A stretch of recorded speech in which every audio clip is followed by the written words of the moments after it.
Las Vegas पासून 30 minutes driver आपण एक सुंदर लोकेशनला आलो आहोत.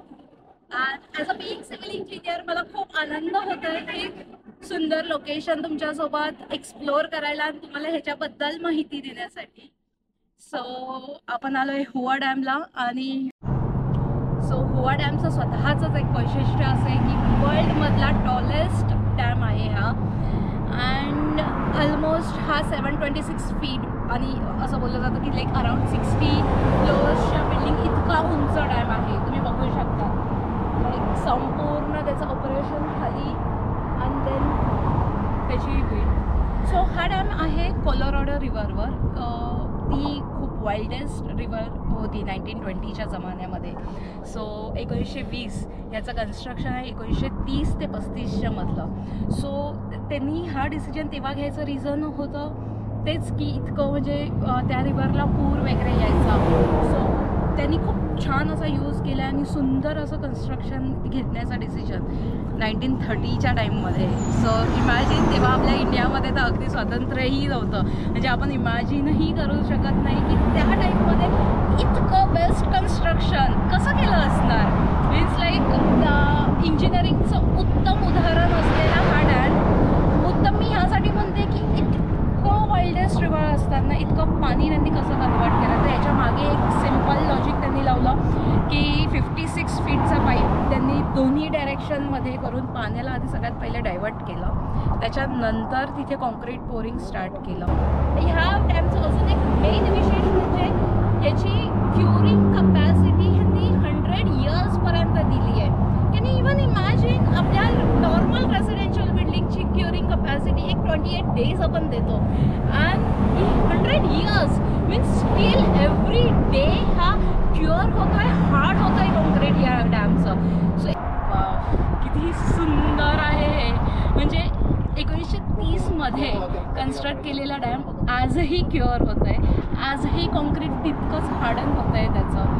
म्हणजे काय टेक्नॉलॉजी लाईक 1930पासून ही टेक्नॉलॉजी अमेझिंग आहे. आज 2024मध्ये मी हे एक्झाम्पल बघते आहे. खूप लेट बघते आहे मान्य आहे पण आज बघते आज तुमच्यासोबत शेअर करते. ह्यापुढे जे कोणी सिव्हिल इंजिनिअरिंग स्टडी करतात किंवा ऑब्व्हियसली इंजिनिअरिंगमध्ये स्टडी करतात त्या सर्वांना असे एक्झाम्पल्स बघणं हे खूप उत्तम उदाहरणं आहेत.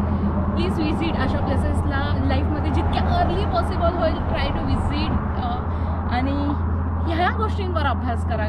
कदाचित आमच्या टाईममध्ये आमच्या इंजिनिअरिंगमध्ये आम्ही हे सगळं अभ्यास तेव्हा केला असतं तर खूप अजून पुढे काही करू शकलो असतं. आज यूट्यूबवर बनलं आहे. सो खूप सुंदर असं हे एक्झाम्पल आहे. याच्या मागचं इंजिनिअरिंग खूप छान आहे. एन्जॉय. पूर्ण ब्लॉगमध्ये आपण ह्या ज्या ब्रिजवर आत्ता आपण उभं आहे त्याचा समोर एक व्हिजिटिंग सेंटर आहे तिथे आपण जाणार आहोत. त्या व्हिजिटिंग सेंटरमधून आपण ह्या ब्रिजचा लुक बघणार आहोत आणि आता डॅम एन्जॉय करूया इथून. आणि त्याच्यानंतर डॅमच्या स्टडीबद्दल तुम्हाला अजून काय सांगता येत असेल तर नक्की सांगेन मी. सो खूप सगळे क्वेश्चन्स येऊ द्यात तुमच्या कमेंटमध्ये. आपण खूप सुंदर अशाच आपल्या सिव्हिल इंजिनिअरिंगच्या रिलेटेड काही असणार असं नाही. सगळ्या इंजिनियर्सला प्रोत्साहन देईल अशा काही ना काही गोष्टी नक्कीच आपल्या ब्लॉगमध्ये बघता येतील. नुसतंच मला इंडिया अमेरिका हे कंपॅरिझन नाही दाखवायचं आहे. सो आपण खूप युनिक अशा प्लेसेसला व्हिजिट करू त्याच्यात काही शिकता येईल असं बघूया. सो एक छान असं ट्रॅव्हलही होत आहे आपला, थोडंसं लर्निंगही होत आहे आणि ट्रॅव्हल माझ्या ब्लॉग थ्रू जर तुम्हाला काही शिकता येत असेल तर मला खूप आनंद होईल ह्या गोष्टीचा. So keep watching, keep supporting and तुमचे खूप सगळे क्वेश्चन्स येऊ द्या. मला खूप आवडेल तुमच्या क्वेश्चन्सचा आन्सर करायला.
मुद्दामच समोरच्या ब्रिजवर होतो. सो डॅमवर एक्झॅक्टली येतोय. डॅमवरून आता ब्रिजचा व्ह्यू एन्जॉय करायचा आहे.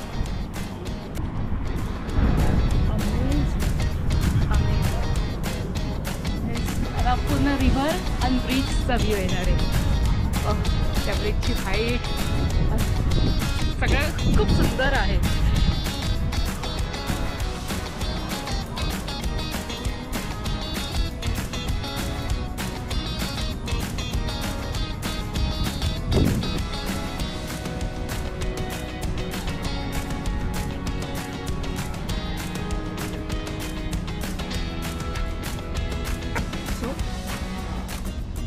बी सेफ, एन्जॉय पण करा, सेफ पण राहा.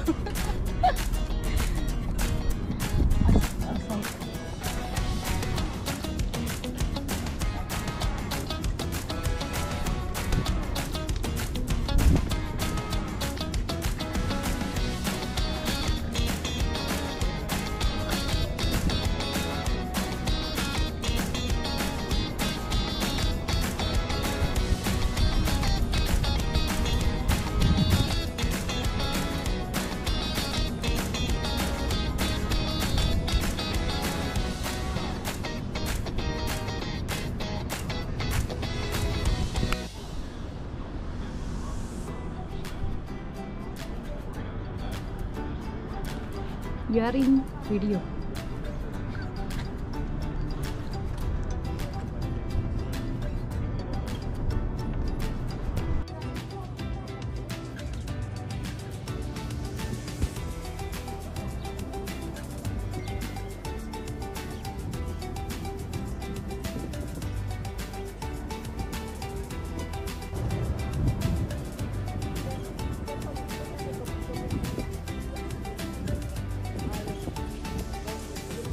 मेन पॉईंट ॲड करायचंच राहिला, जी आपल्या बॉलिवूडची धूम 3ची शूटिंग झाली ती ह्याच डॅमवर झाली आहे. हॉलिवूडची तर भरपूर लाईक ट्रान्सफॉर्मर, जेम्स बॉन्डची मूवीज भरपूर इथे शूट झालेत. बट आपला हॉलिवूड मूवी इथे शूट झाला आहे, जे धूम 3मध्ये आमिर खानने उडी मारली होती, तो का डॅम.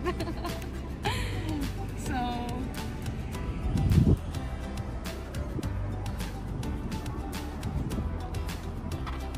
आज काय आपण उडी बिडी मारत नाहीये.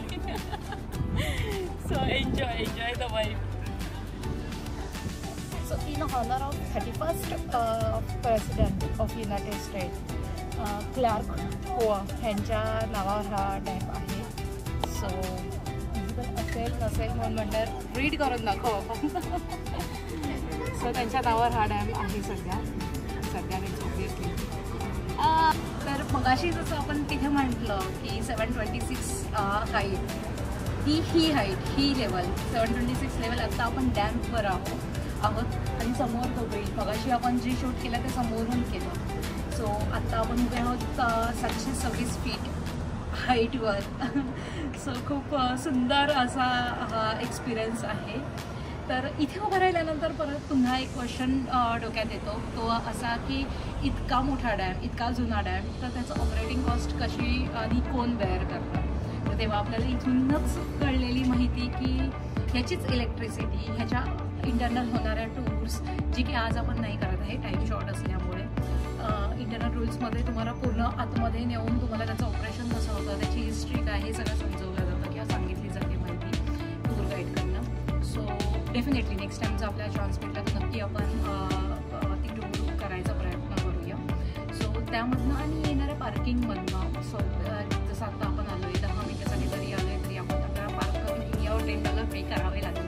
सो त्या पार्किंगमधनं ती कॉस्ट संपूर्ण ह्या डॅमचं मेंटेनन्स आणि कॉस्ट बेअर केली जाते. सो कोणतंही गव्हर्नमेंट ही कॉस्ट बेअर करत नाही. इट्स इक्वलच जनरेट होते आहे.